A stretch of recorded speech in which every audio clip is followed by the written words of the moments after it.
Welcome to She Chose Joy with Melanie, where we discuss all things love, freedom, wellness, and joy. I'm your host, Melanie Foote-Davis, also known as the Soul Whisperer.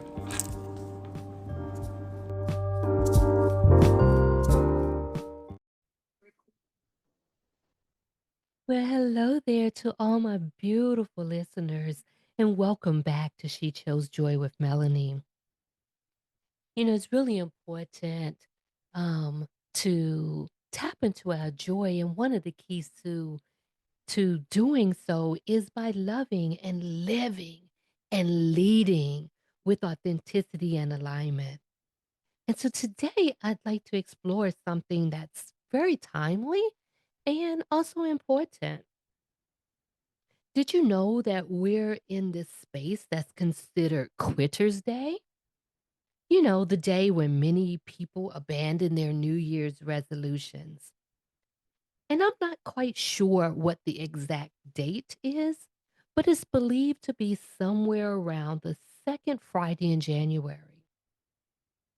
But here's the thing, you're not just anyone, and your vision is not just another resolution. This is your legacy, your purpose, your gift back to the world. So today, I want to encourage you to hold your vision and not quit on your dreams, not quit on yourself, and not quit on your legacy. So let's explore some ways that you can honor this commitment to yourself without falling into burnout or overwhelm.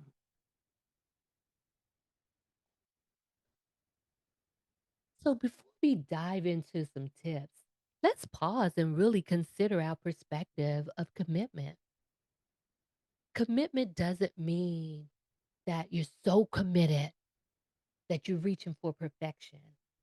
And it doesn't mean hustling harder and sacrificing your well being, nor does it mean doing it all alone. And it's also recognizing that our desires show up in our conversations, but our true commitment is demonstrated through our actions. There were many times over the years where I was talking about my aspirations, what I want to do, what I'm going to do, what I intend to do. That isn't commitment. That's just my conversation. But when I'm taking steps, deliberate actions, and staying the course, that is when I am committed.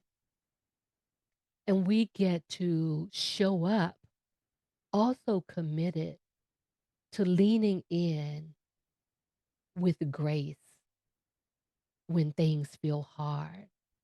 And grace is in the way we soften our approach. When we notice that, when we take a moment to find that sweet spot between where we are and where we desire to be, and acknowledging the gains and how far you've already come. Yeah, we get to acknowledge the gain of how far we've already come and not being hyper focused on the gap, but acknowledging where we are. So let's choose alignment, not exhaustion, alignment, not judgment, not pressure, and not being hard on ourselves, but alignment as the foundation for your success and your capacity to thrive tenderly and with ease.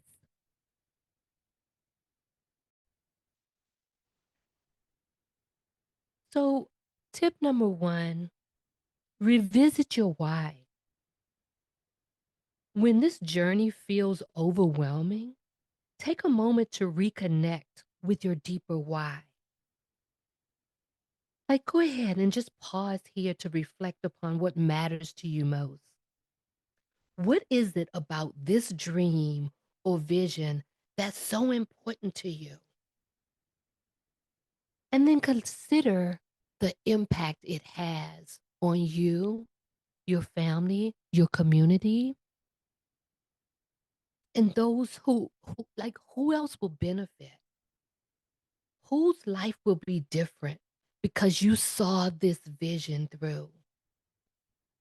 What difference would it possibly make in your overall quality of life? See, keeping your why in front and center helps you stay grounded and motivated on the days when giving up feels easier. So feel free to stop the recording here to just take a moment to reflect on that.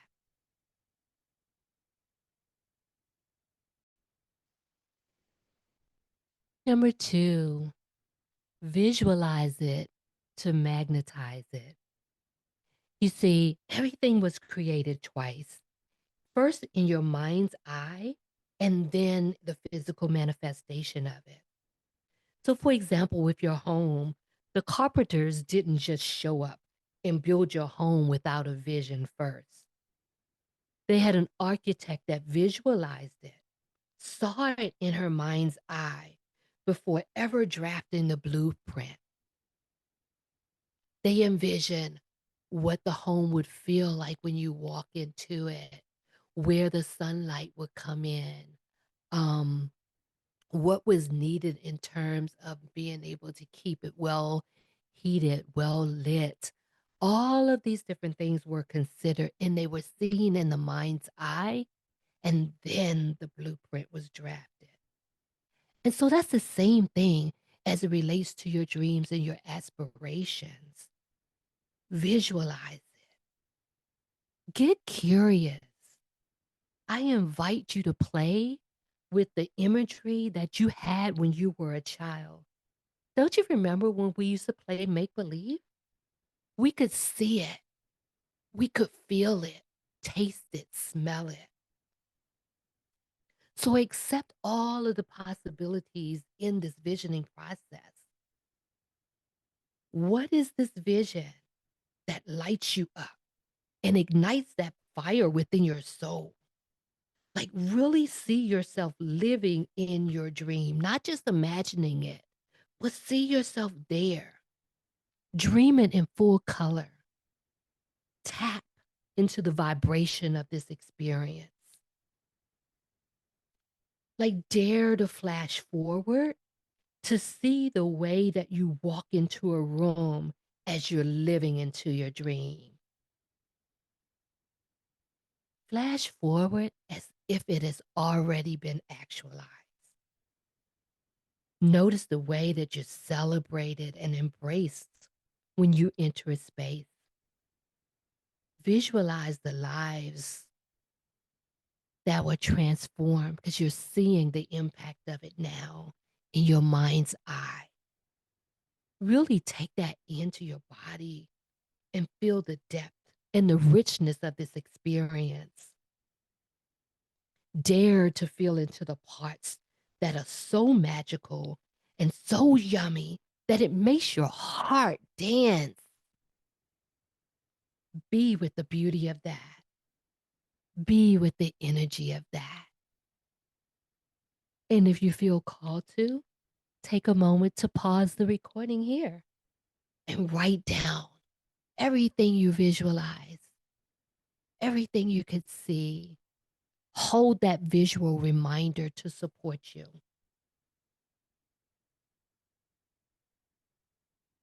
Just be with that energy.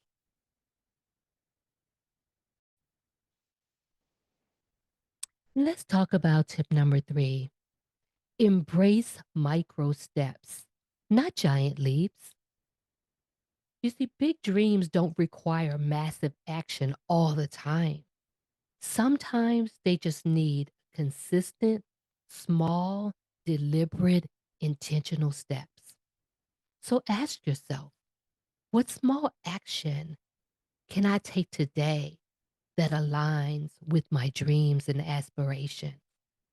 See, these micro steps, they build momentum without adding any unnecessary pressure.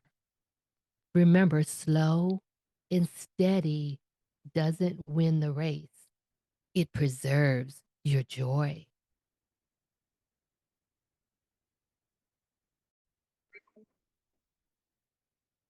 Now, let's get anchored in to your dream with restorative practices.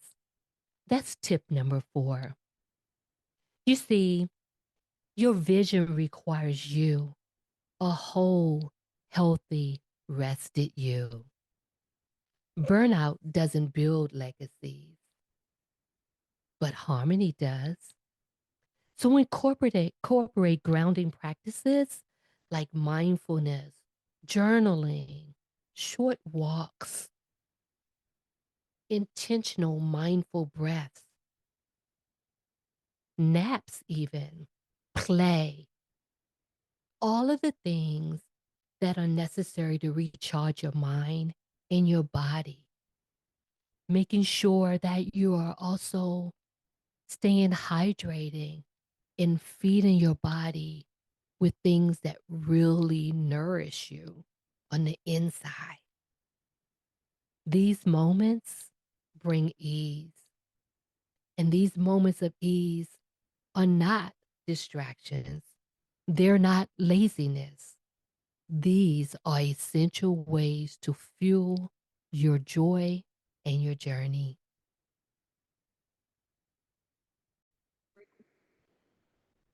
Now, let's talk about community. Tip number 5, surround yourself with aligned support. I know sometimes you can feel alone. I know I do sometimes. And then I remember that I'm not alone, and neither are you. And I'm also reminded that I don't have to do this alone, and neither do you. So trying to figure it out or depend only on yourself is what will cause you to lose your energy, resourcefulness, and creative flow that's needed to build a sustainable quality of life. So make space for your heart to ask for, accept, and being open to receive the support that's needed. Call forth a community, a mentor, or a coach even who aligns with your vision and your values. They also create a compassionate container where you feel safe enough to share your aspirations and fears without feeling judged or without someone placing limitations on your vision.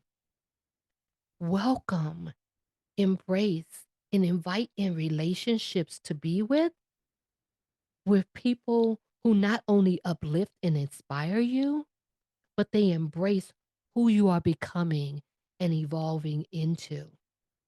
They stretch you and they stand with the elevated and expanded version of you. Remember, we're stronger together. And so collectively, you can navigate challenges and celebrate wins. As the saying goes, if you want to go fast, go alone. But if you want to go far, go together.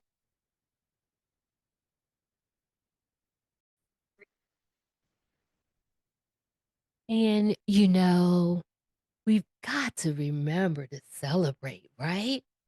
So, tip number 6, celebrate progress, not just results.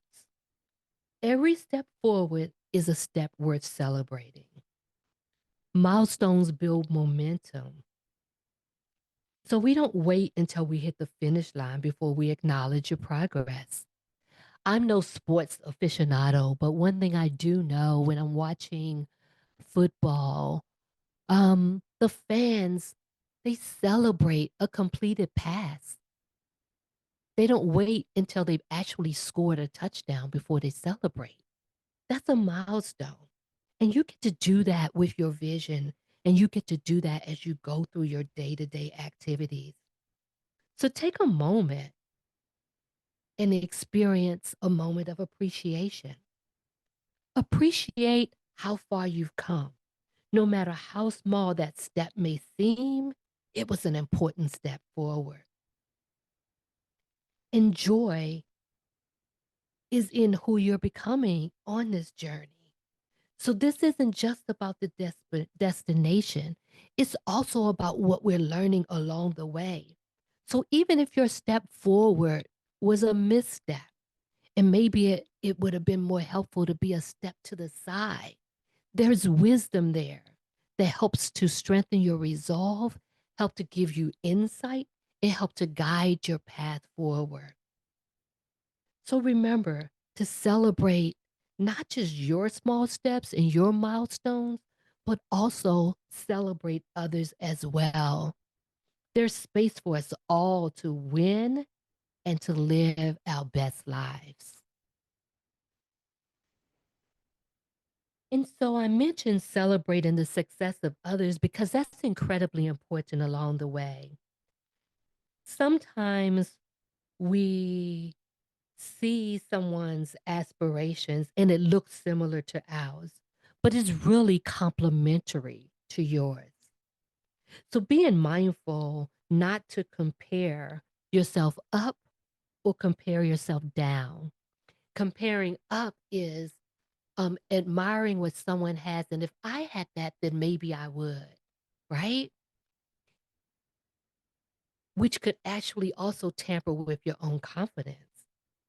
And then comparing down is looking at this coming from a space of, well, I'm better at that than she is. So why is she winning? Or why didn't I get the opportunity? Instead, remember that comparison is the thief of joy. And so that brings me to tip number 7: honor your path and move at your pace. Because this vision is uniquely designed for you and assigned to you. It's not too small, it's not too big, you're not too old, and it's not too late for you to lean in. So just stay on your path because your journey is filled with lessons and blessings that deepens your connection to your highest and most authentic version of you. And you don't want to miss what's for you because you're blinded by someone else's success. And also remembering that, you know, life is going to keep life in, and growth isn't linear. So being with the ebbs and flows of life is a part of the wisdom. Give yourself permission to practice discernment and to be willing to be flexible in the process. There may be times when you need to take a pause. And so give yourself space to rest and reconnect and reset as needed. Move at the pace that is the healthiest for you in each season of your journey. And so remember, stay committed to the vision, hold it, revisit your why, visualize it to magnetize it, embrace micro steps, anchor your dream to restorative practices, surround yourself with aligned support, celebrate progress and milestones, and honor your path and your pace. And to remember that your dreams are worth it. You are worth it. So don't let Quitter's Day be your next story. Instead, let the day, let this day be the day that you recommit to your vision in a way that feels nourishing, sustainable, and true to you. The desires of your heart and the desires of your soul are calling on you. It's calling you forth. Will you answer the call by holding, honoring, and protecting your vision through your unwavering commitment? And remember that you have everything within you that you need to create a life of peace, joy, and freedom while building a legacy. I don't know why I'm tongue tied today. My mouth is so dry. While building a legacy that aligns with your soul. So if today's episode resonated with you, I love to hear about it. Share your thoughts. Share your biggest takeaways. Let me know how you're doing. And if you'd like deeper support, I'm here for you. And I'll be placing a link for you to schedule a discovery call in the show notes. And remember that your freedom lies within your decision to say yes to who you are, yes to what you want, and yes to what you stand for. So, will you say yes to holding and protecting your soul's vision today? Until next time, keep choosing joy. And remember, don't quit on yourself. You've got this. And I'll see you in the next episode. Be well, my loves. Be well.